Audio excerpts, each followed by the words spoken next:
नमस्कार मित्रों, मैं आपका अपना यूट्यूब दोस्त शिवशरण द्विवेदी। आप हमको अपने यूट्यूब चैनल पे S.द्विवेदी के नाम से सर्च कर सकते हैं, जहां पे आपको हमारी सारी वीडियोस मिल जाएंगे। आइए, पिछले वीडियो में हमने आपसे स्वर व्यंजन भाग 1 पे हमने चर्चा की थी।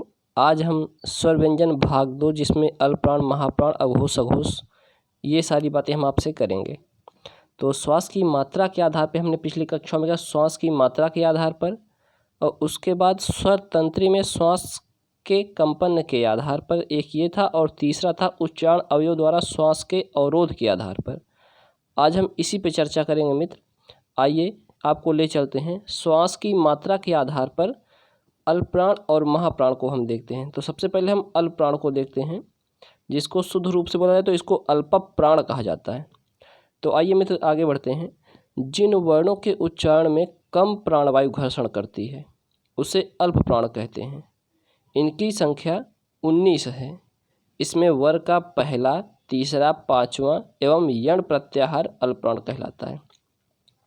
मित्र, यण प्रत्याहार का मतलब है कि यण यानी या, वा, रा, ला, ये आपके 4 यण प्रत्याहार के अंतर्गत आएंगे।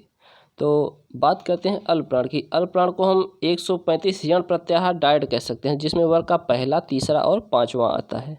ठीक है, तो अल्प प्राण में सबसे पहले वर्ग का पहला, तीसरा, पांचवा, जैसे का वर्ग है तो का वर्ग में का, गा, अंगा, उसके बाद चा वर्ग, इसके बाद चा वर्ग आएगा ना, तो चा वर्ग में चा, जा, या, यानी पहला, तीसरा और पांचवा देखते चलिएगा।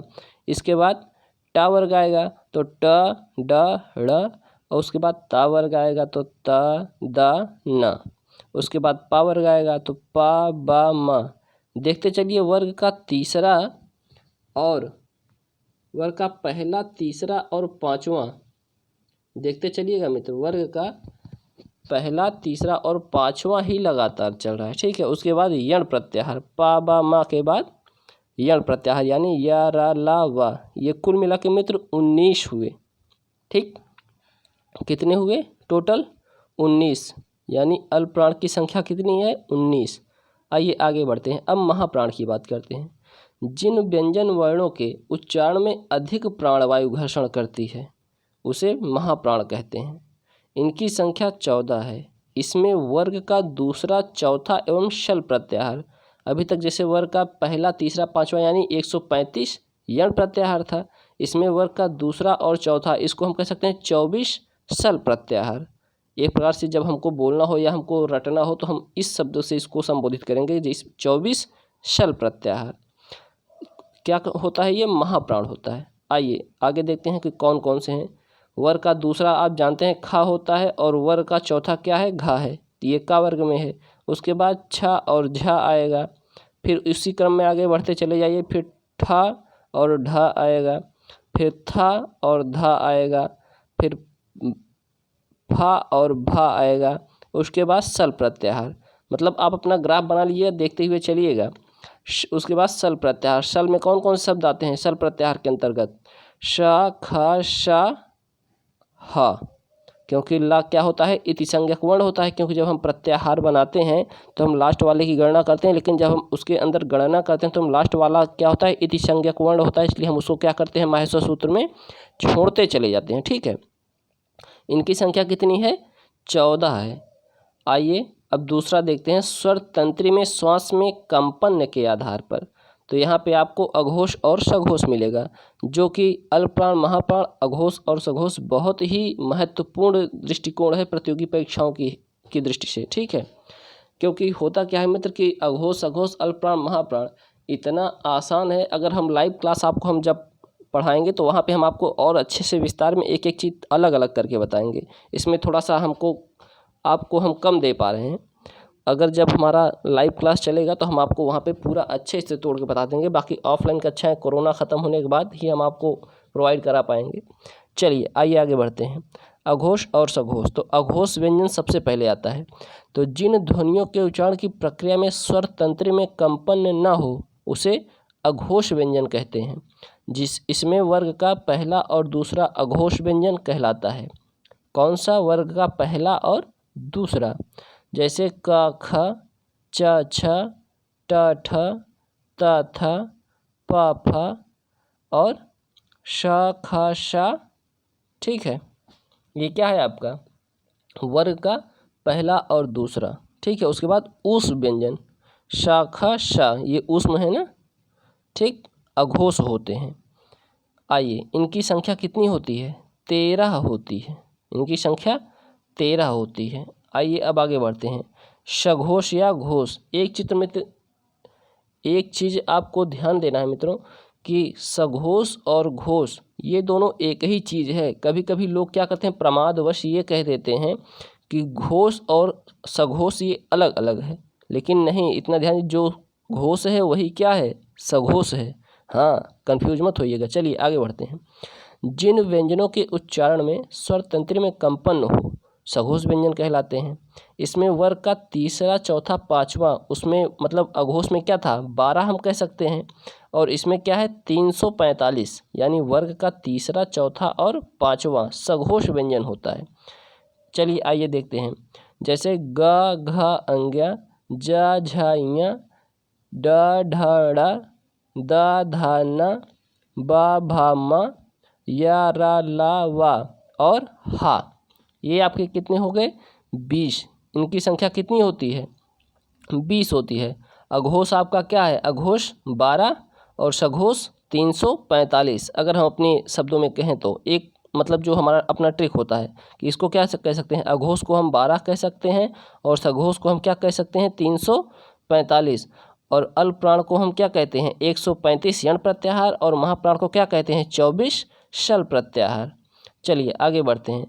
तीसरा क्या है आपका उच्चारण अवयव द्वारा श्वास के अवरोध के आधार पर। देखिए मित्र, वो सब आप पहले पढ़ चुके हैं, लेकिन जो थोड़ा थोड़ा बचा हुआ है, तो उच्चारण अवयव द्वारा श्वास के अवरोध के आधार पर हम आपको यहाँ पे ले चलते हैं और आगे बताते हैं कि हाँ ये कैसे कैसे आगे ये इसकी प्रक्रिया बढ़ती गई। आइए, स्पर्श व्यंजन आप पढ़ चुके हैं। स्पर्श व्यंजनों की संख्या कितनी है, सब लोग कमेंट में बोलिएगा। ठीक है, स्पर्श व्यंजन की संख्या कितनी है 25, यानी का वर्ग से लेके पा वर्ग तक, यानी का से लेके मा तक। ठीक है, उसके बाद स्पर्श संघर्षी चा वर्ग, वही चा छा जा झा या जो हम आपको बताए थे। उसके बाद ऊष्म, ऊष्म आपका क्या है शाखा शाहा, और ऊष्म को ही हम क्या कहते हैं संघर्षी व्यंजन कहते हैं। जो जा और फा, यानी क्या है वो अरबी फारसी वाला जो नुक्ता लगा हुआ है जा और फा, ये भी क्या होता है संघर्षी व्यंजन होता है। ठीक है, आइए आगे बढ़ते हैं। इसके बाद अंतस्थ या रा लावा अर्धस्वर, मतलब जो क्या था अंतस्थ क्या था, उसमें या रा लावा है और या और वा क्या होता है अर्धस्वर होता है। ठीक है, इसको या और वा को हम क्या कहते हैं अर्धस्वर, क्योंकि ये क्या होता है आधा स्वर होता है और आधा व्यंजन होता है। ठीक है, अर्धस्वर, इसीलिए इसको कहा जाता है। चलिए आइए आगे बढ़ते हैं। और या वा को ही क्या कहते हैं संघर्षहीन शप्रवाह भी कहा जाता है, संघर्षहीन शप्रवाह कहा जाता है। इसके बाद ड और ढ, वही जो द्विगुण वाला है उसको द्विगुण भी कहते हैं और उक्षिप्त व्यंजन भी कहते हैं। क्या कहते हैं द्विगुण कभी कहते हैं और उक्षिप्त व्यंजन भी कहते हैं। उसके बाद पार्श्विक व्यंजन कौन सा होता है आपका ला होता है, पार्श्विक व्यंजन ला। प्रकंपित या लुंठित व्यंजन किसे कहते हैं रा को कहते हैं। प्रकंपित या लुंठित व्यंजन किसको कहते हैं रा को कहते हैं। स्वरयंत्रमुखी या काकल ध्वनि, ठीक, स्वरयंत्रमुखी या काकल ध्वनि किसे कहा जाता है हा को कहा जाता है। देखिए मित्र ध्यान रखिएगा, ये सब जो छोटे छोटे हम आपको दिखा रहे हैं पक्का यहाँ से प्रतियोगी परीक्षाओं में पूछा जाता है, चाहे वो यूपी SSS से संबंधित हो, चाहे वो उत्तर प्रदेश लोक सेवा आयोग से हो, या TGT PGT से हो, या तो समीक्षा अधिकारी में तो फिलहाल इसका सिलेबस में है ही नहीं है। बाकी अन्य प्रतियोगी परीक्षाएं अदर स्टेट भी हैं, तो ये सब वहाँ पे बहुत अच्छे से पूछा जाता है, ध्यान दीजिएगा मित्र। ठीक है, चलिए आगे बढ़ते हैं। अब आइए थोड़ा सा आपको अंतस्थ व्यंजन क्या है और ऊष्म व्यंजन क्या है इसको हम आपको बता देते हैं। ठीक है, और उसी के साथ हम आपको अर्धस्वर ये या और वा इसको भी हम आपको इसी कड़ी में बता देंगे। ठीक है, आइए अंतस्थ क्या है आइए देख लीजिए। स्वर और व्यंजन के बीच की स्थिति को अंतस्थ कहते हैं। ठीक है, ध्यान दीजिएगा, स्वर और व्यंजन के बीच की स्थिति को अंतस्थ कहते हैं और इन्हें अर्धस्वर भी कहते हैं। जैसे या रा ला वा क्या है आपका अंतस्थ है, और या और वा क्या है अर्धस्वर है, तो आधा क्या है स्वर है, आधा क्या है व्यंजन है, यानी अंतस्थ। ठीक है, आइए ऊष्म व्यंजन जिन व्यंजनों का उच्चारण करते समय वायु मुख के किसी स्थान विशेष, बात समझ रहे हैं, ऊष्म व्यंजन में जिन व्यंजनों का उच्चारण करते समय वायु मुख के किसी स्थान विशेष पर घर्षण के द्वारा ऊष्मा, ठीक, या गर्मी पैदा करे। ठीक है, तो कौन कौन से शब्द हैं ऊष्म में? शा, ख, शा, हा। ठीक है, अब आप अपने मुख से बोलिए, देखिए क्या ये शब्द घर्षण पैदा करते हैं? बोल के देखिए, क्या ये, इनको बोलने में क्या थोड़ा सा मतलब ऊष्मा का एहसास होता है या गर्मी का एहसास होता है? क्योंकि जो रगड़ खाते हैं वही क्या होते हैं? ऊष्म पैदा करते हैं। ठीक है, चलिए आइए आगे बढ़ते हैं। शब्दकोश में मित्र एक प्रश्न हमको मिला था, तो वही हम डायरेक्ट यहाँ पे लिख दिए स्टार बना के। शब्दकोश में छ का क्रम किस वर्ण के बाद आता है? ये डायरेक्ट प्रश्न पूछा गया था, हमसे भी गलत हुआ था जब हम किए थे, इसलिए हम आपको यहाँ पे इसको बता दे रहे हैं, क्योंकि वर्ण विचार में जल्दी से ऐसे प्रश्न बहुत कम ही पूछे जाते हैं, जो पूछ लिया जाता है उसको हम आपको यहाँ पे दे रहे हैं। शब्दकोश में छ का क्रम किस वर्ण के बाद आता है? तो वह शब्द क्या है? आपका का है। ठीक है, का अक्षर जो है वही आपका क्या है? छ। छ के पहले, छ क्रम किस वर्ण के बाद आता है? का के बाद। ध्यान दीजिए, शब्दकोश में की बात हो रही है मित्र। ठीक है, चलिए आइए आगे बढ़ते हैं। हम आपको थोड़ा सा ये बता दें कि जो आपका उच्चारण स्थान था कंठ, तालव्य, मूर्धा, दंत, ओष्ठ, ठीक है, वो कहाँ से निकला है? अघोष, सघोष, अल्पप्राण, महाप्राण।